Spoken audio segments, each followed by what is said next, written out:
ఓజోనోస్పియర్, అంటే సన్ నుంచి డైరెక్ట్గా అల్ట్రావైలెట్ రేస్ రాకుండా ఆపేది ఈ ఓజోనోస్పియర్. నెక్స్ట్ మీజోస్పియర్. అండ్ ఇక్కడ క్వశ్చన్, ఓజోన్ లేయర్ అనేది ఏ స్పియర్కి మధ్యలో ఉంటుందని అడుగుతారు. సో స్ట్రాటోస్పియర్కి మీజోస్పియర్కి మధ్యలో ఓజోన్ లేయర్ అనేది ఉంటుంది.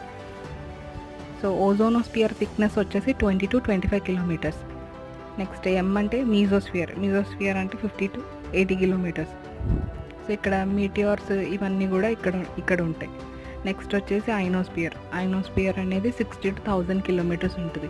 సో గ్యాసెస్ అన్నీ కూడా ఐనోస్పియర్లో ఉంటాయి, లైక్ హైడ్రోజన్, ఆక్సిజన్, హీలియం, ఇంకా మిగతా గ్యాసెస్ అన్నీ కూడా ఈ ఐనోస్పియర్లో ఉంటాయి. ఇంకా దాన్ని దాటి వెళ్ళిపోతే ఎగ్జోస్పియర్ వస్తుంది.